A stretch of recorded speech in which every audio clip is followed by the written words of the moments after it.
Hello everyone and welcome. And today I want to introduce meditation as generosity. That the act of meditation is a continual act of generosity. And in that regard, I'm inspired that in the classic teachings of the Buddha, the upper reaches of spiritual growth, of meditation practice, is a very profound letting go. And it turns out that some of the words that the Buddha uses for letting go, he has a number of words. Maybe it's such a central part of his teachings that the more you're involved in something, the more variations and names you can have. Some of us will just call a wave, but an oceanographer might have many different names for different kinds of waves. Or clouds are just clouds for me, but someone who knows about clouds can identify all the different types. So the variations of letting go, but some of the words the Buddha uses for letting go have a double meaning, and they also mean generosity. One of those is the word chaga, C-A-G-A, which means to relinquish or let go. And it also is used in the Buddha's teachings as an expression of generosity. There's a word translated as relinquishment into English, which also has the meaning of giving or generosity. And one way we can understand this is that if you hold something tight in your hand, in order to give it away, you have to also let go. You have to also relinquish it. And it's possible to relinquish under force, against your will. It's possible to do it reluctantly. But it's also, sometimes we do it with our generosity, our sense of delight and appreciation, the sense of freedom here. Like there's maybe even no self-consciousness in the act. No, it's not about me, it's just about the delight of here, please. And it's an expression of our freedom. So it's in that regard that we talk about meditation as generosity. To let go into the present moment. An act of generosity where the giver and the receiver are the same. We give fully, let go fully, not hold on to anything fully, and we benefit. We give so we can be free. We are free so that we can give. And in meditation, it's the opportunity where really the giver and the receiver are the same.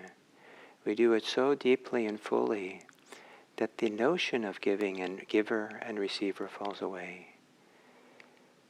The oneness of giving and letting go. The oneness of generosity and relinquishment.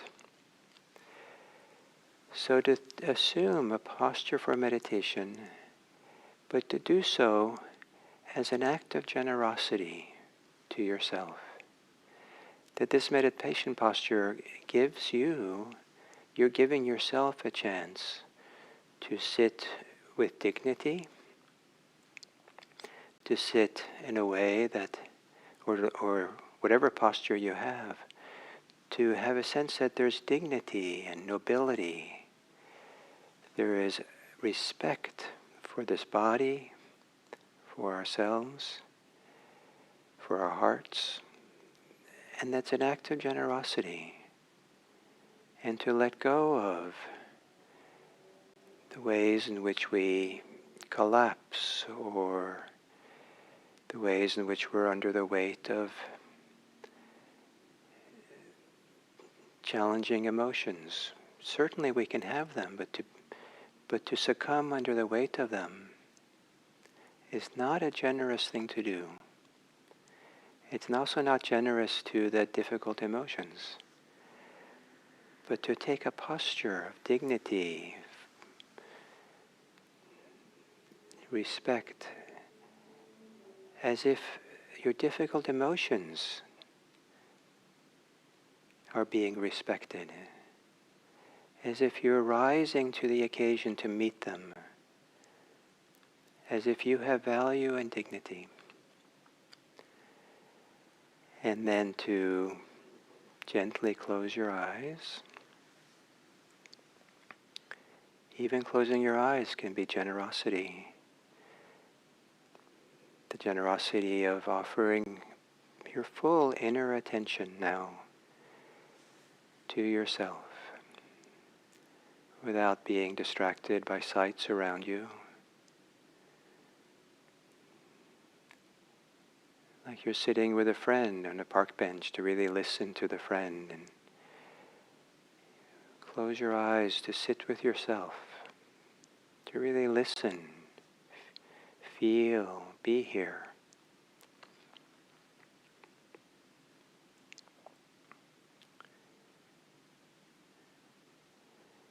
And then taking a few long, slow, deep breaths. It's a gift to your body to take in a deep breath of oxygen.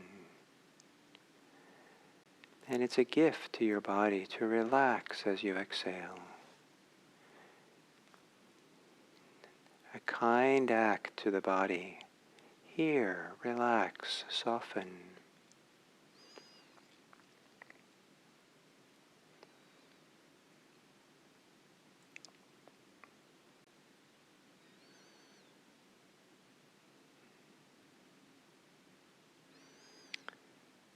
And then to let your breathing return to normal.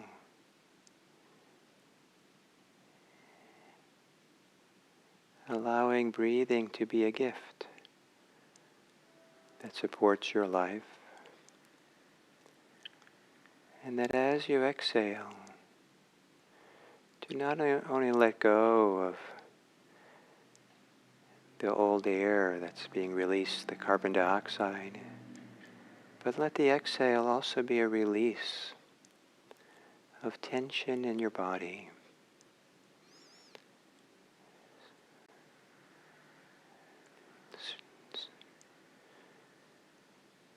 Scanning your body for where there's holding that you can let go of.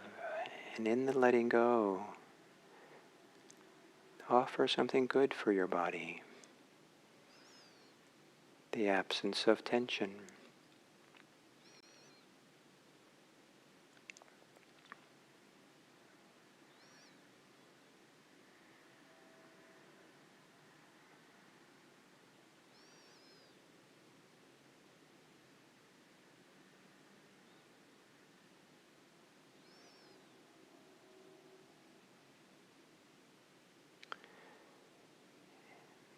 And if you also relax your thinking mind, think of that relaxation as a gift, doing something good for the mind, and appreciating it as an act of generosity. No matter how small the letting go, the releasing, relaxing is, appreciate offering the gift of relaxation to the thinking mind.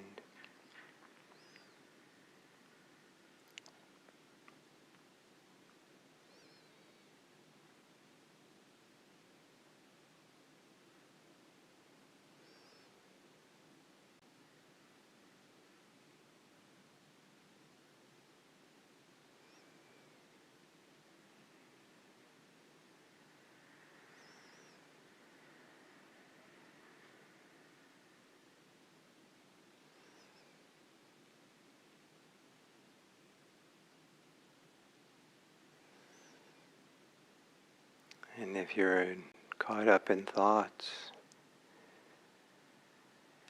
let go of the thoughts, but let go as a form of generosity, as a way to offer something beneficial. Here, it's okay to relax, let go.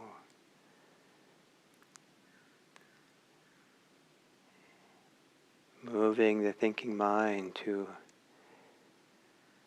a healthier functioning, one that's not caught in the grip of attachments.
Centering yourself on your breathing.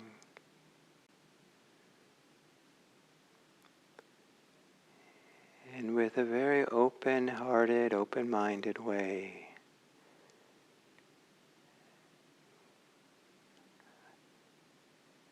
giving attention to your breathing as an act of generosity. It's a way of giving space, allowing breathing more room. It's a way of valuing and appreciating this life here and now. Giving ourselves over to breathing is an alternative to the mind being free to be involved in thoughts which are tense or stressful. Disconnecting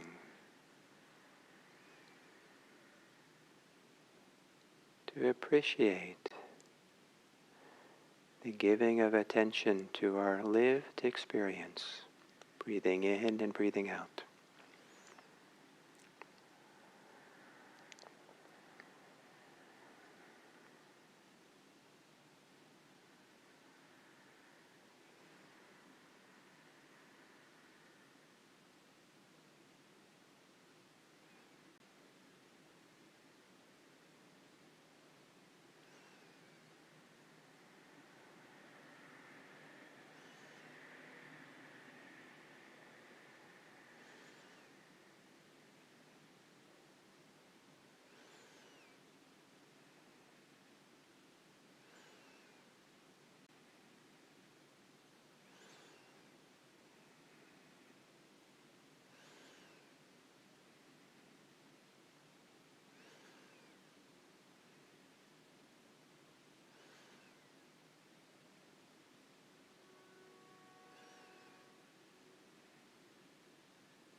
to keep you in the rhythm of the breathing, to keep you in the flow of attention. Think of attention. Let attention be an act of generosity.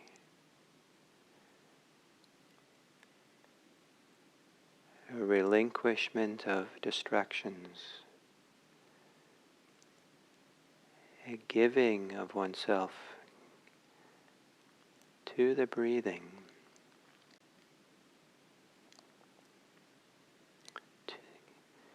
Giving oneself to give all of oneself to the present moment of our own experience. And in this way, giving ourselves over to ourselves, to the lived experience of ourselves now.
rather than giving yourself over to thinking, give yourself over to the immediacy of your lived experience through your body, your heart, through the inner experience of being here and now.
And then as we come to the end of this sitting,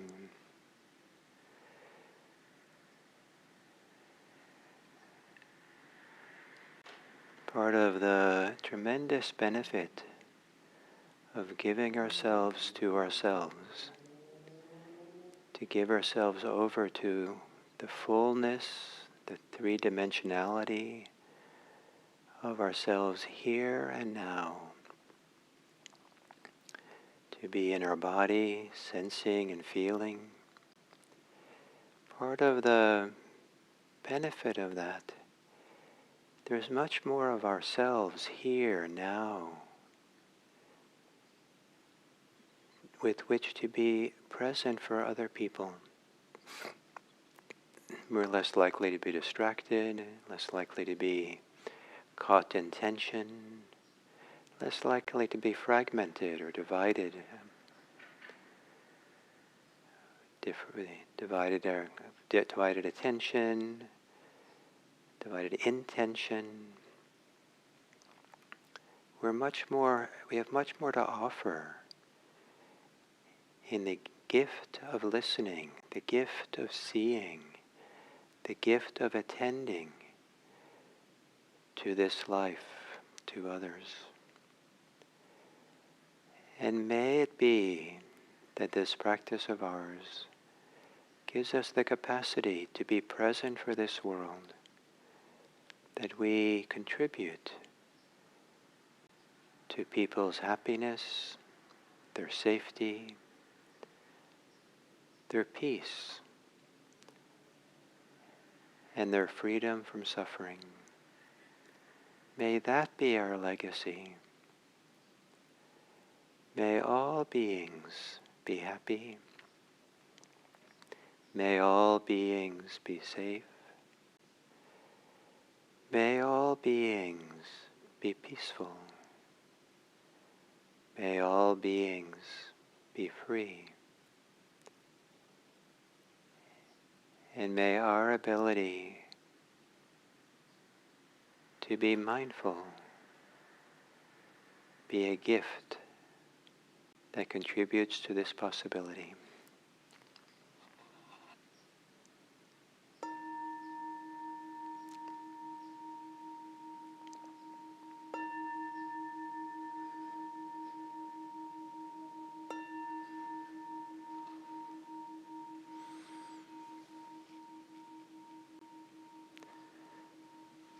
Thank you.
So I come to this last talk on kind of a little bit my story in the Dharma. And yesterday I came more or less to the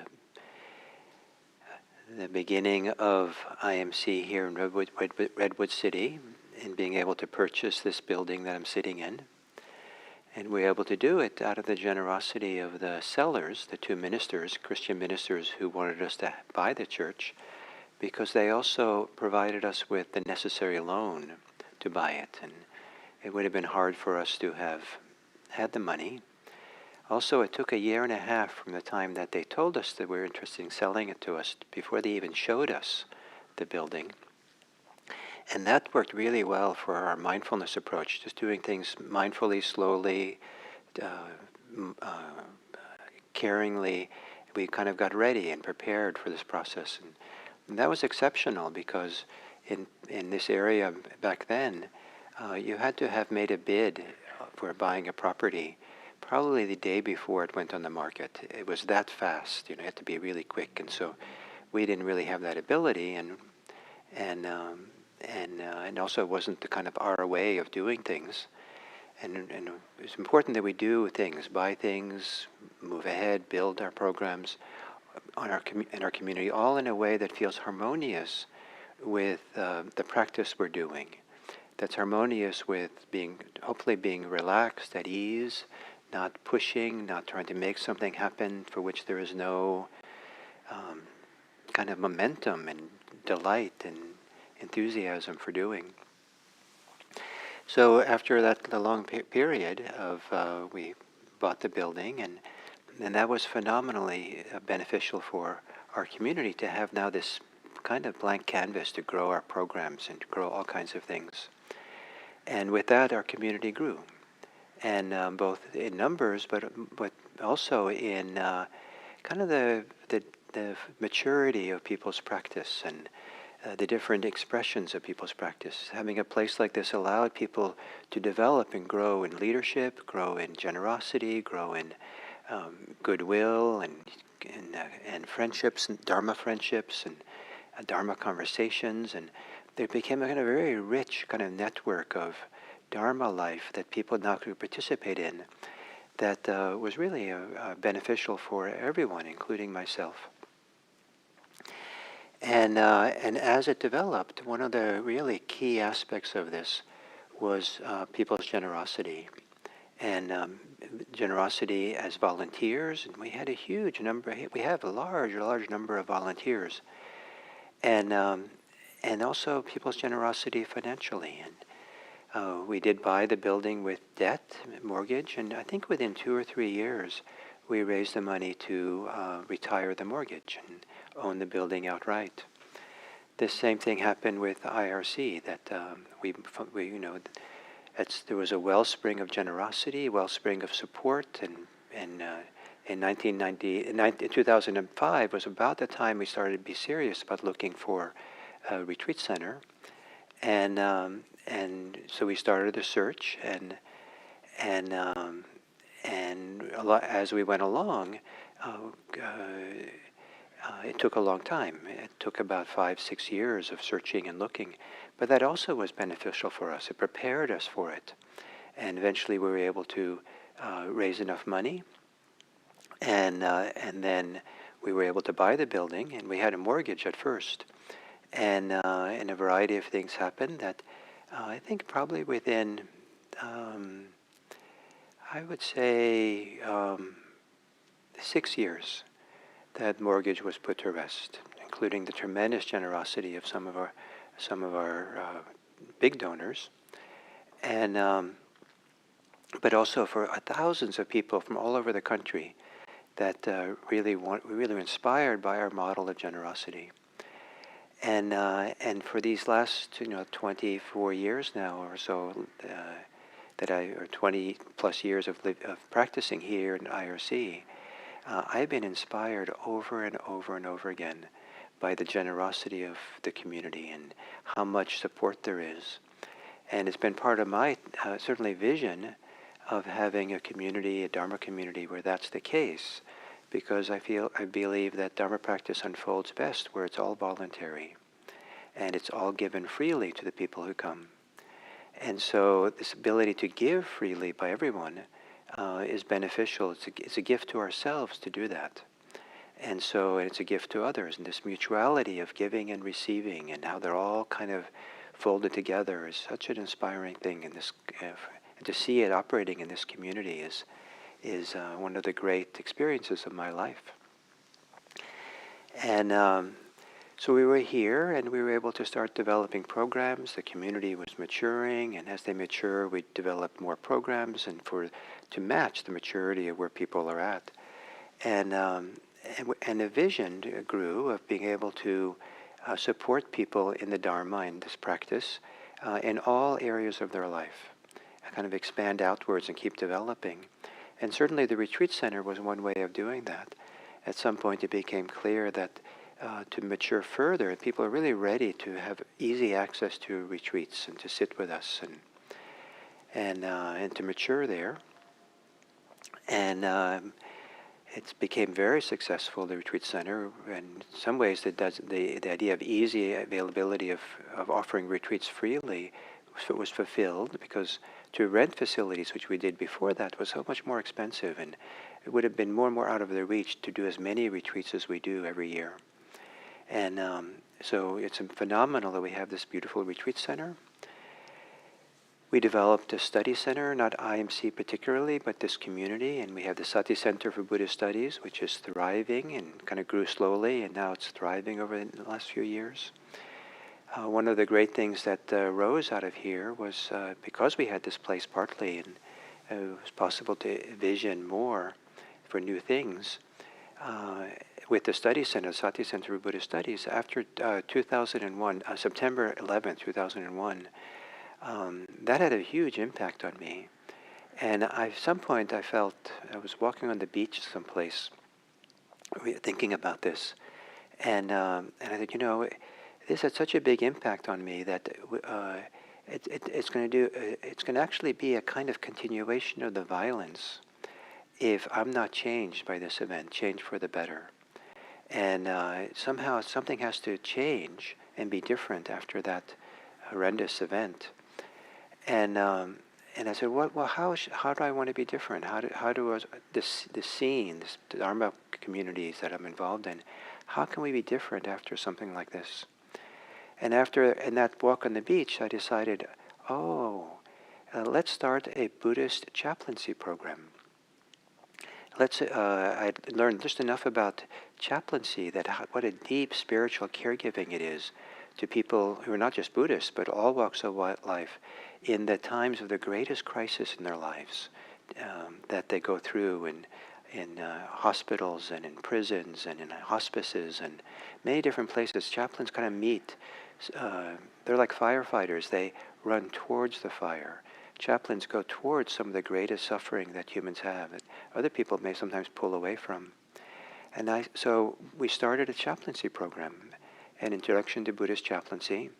And it's not a full-fledged professional chaplaincy program, but it opened the door. It has been for now for more than 20 years. It's continued, and it's one of the bright lights of my life, the fact that we opened this door to the world of spiritual caregiving to so many people who come and do the training.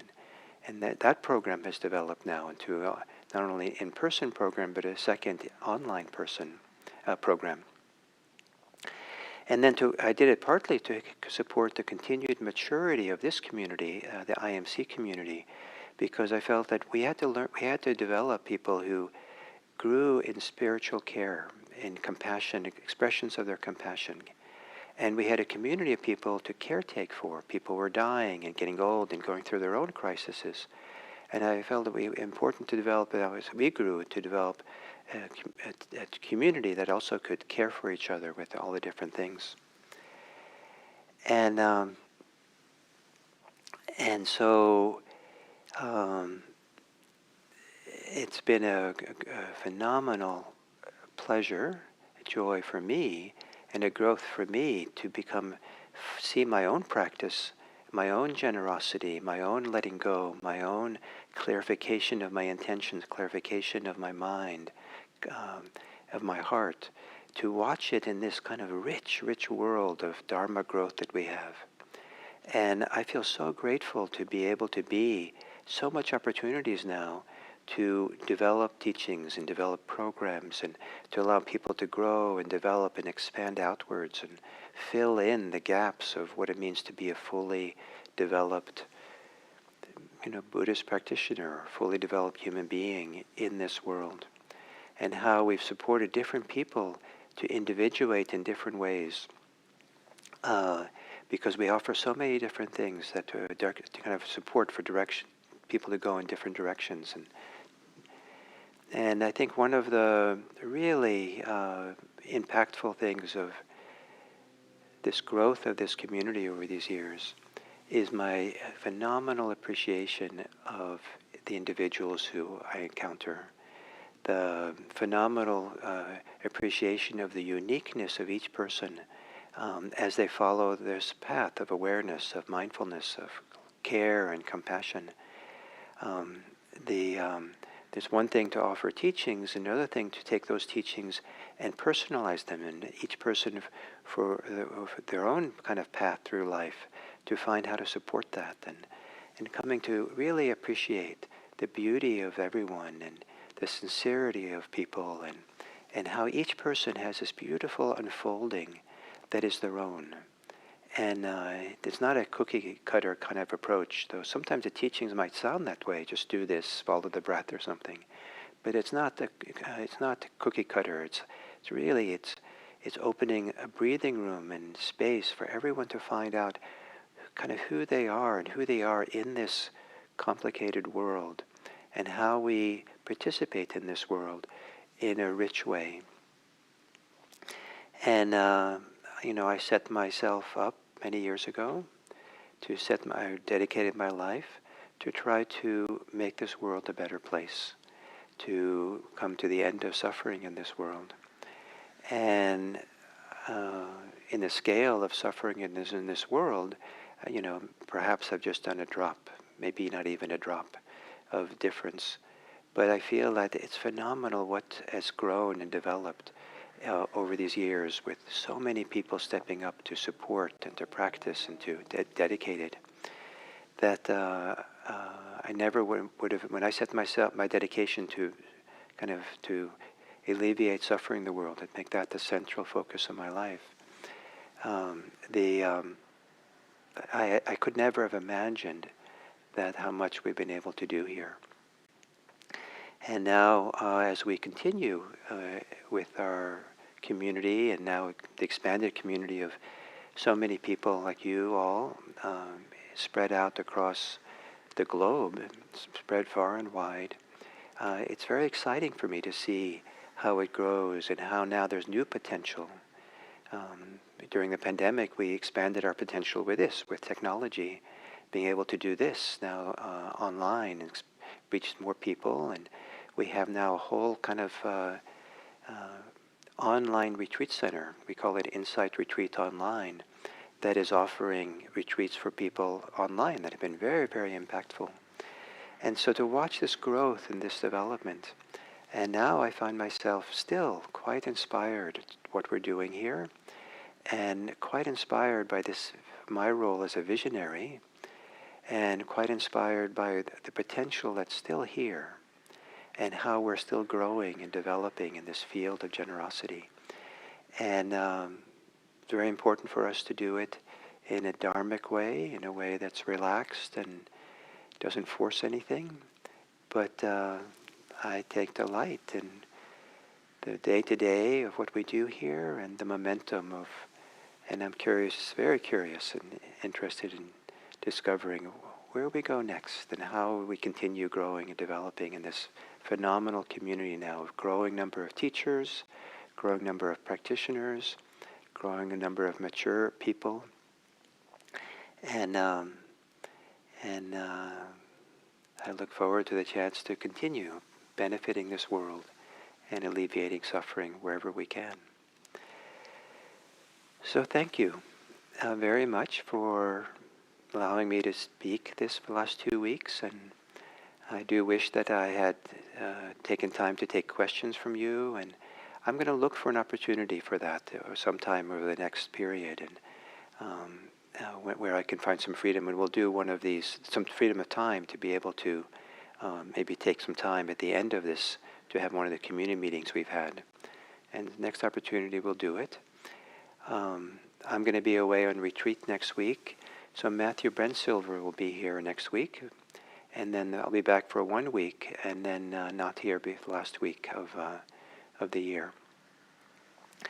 So thank you very much, and I look forward to our continuation.